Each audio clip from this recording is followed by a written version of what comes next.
Hello everyone. My name is Elise. Welcome back to my channel. Today we're doing a very fun video, at least for myself. We're going to be going over my 2022 goals to see how I did and also cover my 2022 stats for my reading. So I'm very excited. This is obviously the first year that I was on BookTube. So it's the first year that I was paying more attention to my stats for some reason. I don't know why. I just wanted to be more intentional and knowledgeable about the things and ways that I was reading. So this is very fun for me to reflect back on how it went. So we're gonna go over goals first, and then we're gonna go over stats because the goals will be pretty quick. I had a few goals this year. So the first one was to read 30 books. That was my total book goal. Who knows what was happening with that. I ended up reading 114 books for the year. So I feel really good about that number. That's the most books I've read in a year. I haven't ever broken 100 before. I typically would read like 75 books in a year. So this year I definitely read a lot more. And part of that had to do with I just had more time for reading this year. Well, kind of. I don't know if that's actually true. But I think I just prioritized reading more this year. So I'm very happy with that number. It's not about the numbers, but I'm excited to get to see that I was able to prioritize reading enough to read that many books. So read 114 books. That came out to 29,341 pages. So I've never looked at that really before, so I don't know how that compares to other years, but I'm excited to have that information now so I can see what happens in the future. And the average book length that I read this year was 257 pages, and that feels exactly right to me. I think most of the books that I am buying are around the 250 page mark. That seems to be the average length of book that I buy, so that fits right in. I read a lot of novellas, and then I also read a few much longer things. So 257 page average. The other goals that I had for the year was one, reading at least one translated book every month. And in some of my previous goal wrap-up videos, I have talked about some of the books that I've used for those each month, so I will link that down below. I did complete that. I read, well over one a month, but I at least got one in every month. And I like spacing it out like that because I don't want to go too long without reading translated literature. So that's why I have it per month instead of just a flat percentage, because I really do want them to be interspersed throughout the year. So did that one, accomplished, that's great. If people want more stats about that goal, in 2022, I read 27 works of translated literature. That comes out to 23% of my reading. So in between one in every 5 or 4 books, so one in every 4.5 books I read was translated. I'm really happy with that number. So I'm glad I was able to accomplish that this year. Another goal that I had was a specific TBR challenge, and this had 12 different prompts that were really specific. I went over that goal in another video because I did complete that before the end of the year. So I will also link that down below if you're interested in knowing what the exact prompts are in the books that I picked for them.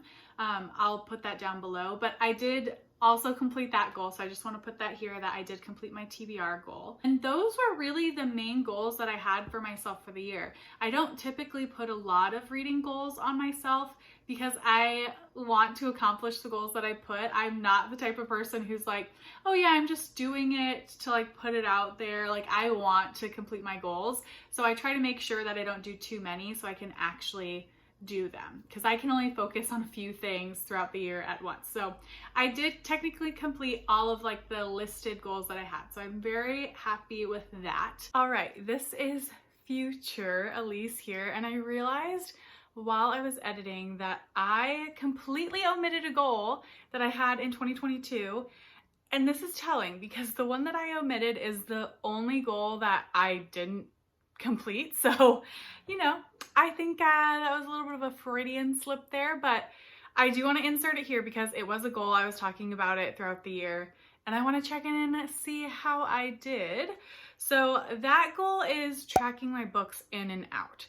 So I mentioned this throughout the year. I had also mentioned throughout the year that I was not doing very well.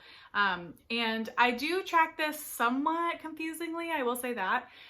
So the books in that I track are only books that I got myself. So if I receive books as a gift, I don't count those. I just want them to be gifts. I don't want to have to worry about how that's going to affect my stats. I just want to receive them. So I only track the ones that I bring in a given year or in a given month. I do track this monthly. And then my books out are only the physical books that I own that I read. Those are the only ones that count as going out. I don't track DNFs. I don't track anything that I unhaul. And this more than balances out not tracking the gifts. And I do this for a couple of reasons. One, because part of this is really trying to track the amount of books that I'm personally buying, and if I can even read the amount that I'm bringing in a year, because if I can't, then I do want to make some adjustments. And then it's also in some ways to track like the spending as much as it is to track if my physical TBR is growing. So those are the two things that I'm trying to keep in balance somewhat. Yeah, that's why I track it that way. I know that's confusing. I'm sure there's flawed logic in there, but that's the way it works for me. So given that, the books in that I had for 2022 was 127 books. That's a lot of books. So that's just the books that I brought in myself. You know, whether I got those books for free, but like brought them in myself, or whether or not I paid and bought those books and brought them in. But as long as it was my decision to bring them in, they were counted. So 127. And then the physical books from my shelves that I read, so not counting library books in any way, I read 79 of my own physical TBR shelf, so to speak, bookcases, because there's a lot. So in 127, out 79, does not balance out, as you can very well see. So the amount of books I read in 2022, which I said earlier, is 114. So even if I had solely only read my TBR, I still wouldn't have evened out, but I would have been much closer. So I'm going to try a little bit harder next year. I'm still going to continue to buy books. Like, I'm not interested in going on a book buying ban or anything like that. I get a lot of joy from that, and I like being able to support the authors and the publishers if I can and if I'm able. So I want to keep doing that, but I am going to try and have it balanced a little bit more. So I'll talk more about that in my 2023 goals. So look forward to that. But yeah, this one is the goal that I did not do. So 127 books in, 79 books out, and I'll throw you back to past Elise. So without further ado, I will go ahead and get into some of the stats for the year. So like I said, I read 114 books, 257 average page length, and the average rating that I gave books in 2022 is a 3.81, which I think is really high. Like, that's almost at a 4-star. So for my average rating to be almost a 4-star, I think is great and really indicative that I was picking up books that I mostly loved. So I'm very happy with that number. And if you're curious about the breakdown of the star ratings that I gave, I don't always mention these in my wrap-ups or anything like that. Occasionally I do, especially if it's like 4 or 5-star prediction or something book. If you want to know the breakdown of the star ratings, I had 24 5-star books. I had 49 4-star books. I had 35 3-star books, 5 2-star books, and then I also didn't rate one of the books that I read. So that's the breakdown of the star ratings. Now, I don't have any 1-star books, and I have never had a 1-star book, and that is just because I will DNF a book if I'm not liking it that much. So if it's a 1-star book, I'm just not going to finish it, and I don't rate the books that I don't finish. So I never have any 1-stars because I will DNF those books. And even like the 2-stars are very low because most commonly I'm DNFing those as well. Like there are a few that I squeaked out till the end, but most of them I'm just not finishing. So that's why I think partially my average rating is skewed so high, and I like that. Like I'm down to keep doing that in the future. That works really well for me, and it makes sure that I don't fall into reading slumps because I'm trying to force myself through a book that I just don't want to read. I use Storygraph, so that's where I get a lot of my stats from, and this was my first year using Storygraph, my first full year maybe. I think I started using it last year. I can't remember. The nice thing about Storygraph is it has mood breakdowns, which I find really interesting. That's one of my favorite stats to look at the end of every month. And my most read moods in 2022 were reflective, emotional, mysterious, and dark. Those are my top 4.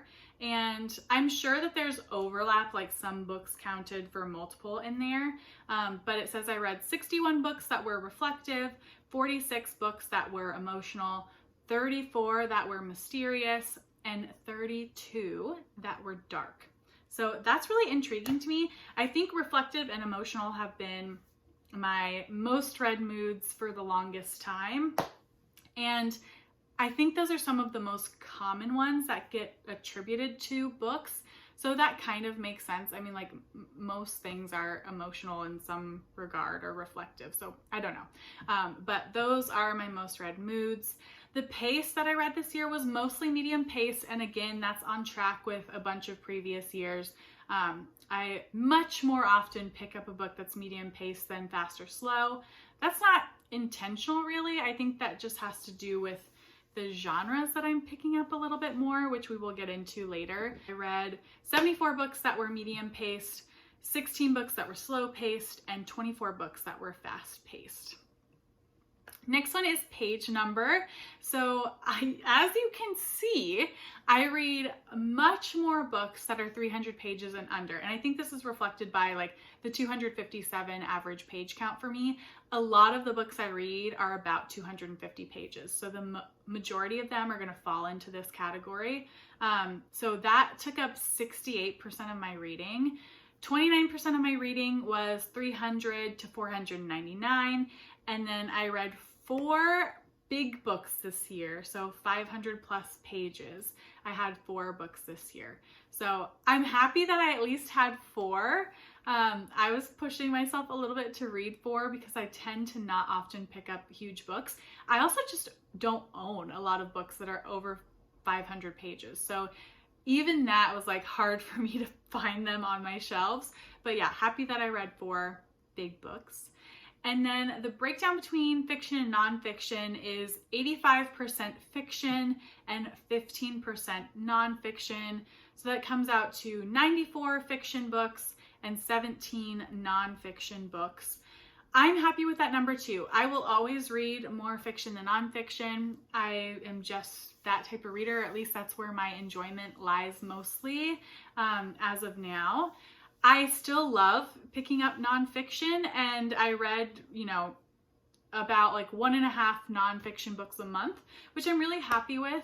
And the nonfiction that I do pick up tends to work really well for me because they're topics that I'm already interested in. I'm happy with that breakdown between fiction and nonfiction. All right, so if we look at the genres that I read this year, this was so bizarre to me. The top 3, as you can see, those are always the same for me. And so that's not surprising. My top one's always literary, and then contemporary and LGBTQI+ are always the second and third. Even though LGBTQI+ is not a genre, I'm fine with them tracking that, but it's not a genre, it's a demographic. So there's that. I wish they would just track other demographics and have a demographic section instead of putting this as a genre, but whatever. So those are always my top 3. But my next ones are mystery, which, not surprising, I do love mystery. Mystery, I would say, is one of my most read genre fictions. But the second top genre is horror, which, like, what the fuck? What? This is the first year that I've ever read horror at all. I, like, specifically would stay away from horror previously. And at the beginning of the year, I picked up a few, and then apparently I read a lot. Apparently, I don't know what happened, but horror is my second most read in terms of genre fiction. Now, my third most read is historical, but do not be deceived by that, because a lot of the books that are classified in here, the historical aspect is the secondary genre, I would say, and the main genre of the book is something else. And that really is skewed by the Veronica Speedwell books that I read this year. So I read 5 of the Veronica Speedwell books. Those are mystery books, but they are also historical. They take place in 1800s Victorian London. So 5 of those historical books are Veronica Speedwell alone, and I would classify them first as mystery, and they are also classified in that mystery number. So there's that. And then, like, some of the other ones it's putting in there, I'm like, is that historical? But yeah, so I would say subtract 5 books from that number, so it's not really in the same spot. And then the next 2 are short stories and poetry, and those are, again, not surprising. I tend to read a decent amount of short story collections and poetry collections in a given year.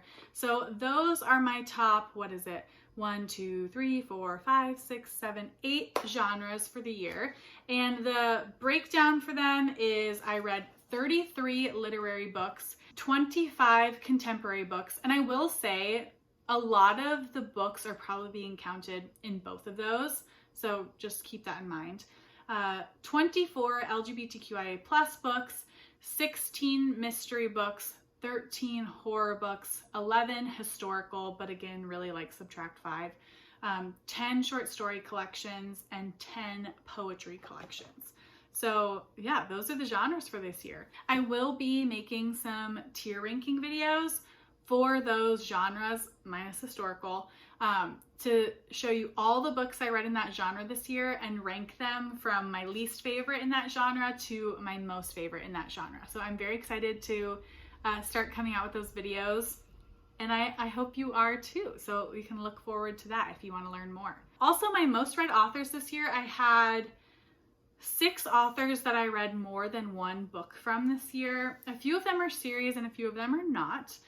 So the author I read the most from this year, which is not surprising, is Tetsuya Endo, and that's because I read the Spy Family manga series this year. So I read the first 8 volumes, which are all the volumes that are currently out. There will be a new volume now this year in 2023, but I did read 8 of those, so that's my most read author. I read 5 books by Deanna Raybourn, and that's the Veronica Speedwell series.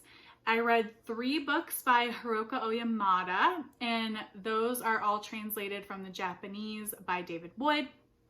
And these are her 3 novellas that have been translated into English. I read 2 books by Tessa Bailey. This was the Like It Happened One Summer series, whatever that series is called. That is kind of like the Schitt's Creek take on a romance, like retelling for Alexis. I read both of those and enjoyed them. The second one is definitely better in my opinion. And then I read the last 2 books in the Brown Sisters trilogy by Talia Hibbert, and I loved the second one. That's my favorite one in the trilogy, and the third one was good but not great for me. And then I also read 2 books by Akwaeke Emezi. I read The Death of Vivek Oji, and I also read, what's the romance called? You Made a Fool of Death with Your Beauty. That's the other one. So I read both of those books by Akwaeke Emezi. So yeah, those are the books that I read multiples of one author from. And I appreciate having that stat. It's interesting to see, you know, what authors I read multiple times in a given year, I'm already thinking about what authors I might be doing that for in 2023. So yeah, I have things percolating in my brain of like, what authors do I want to try more than one book from this year?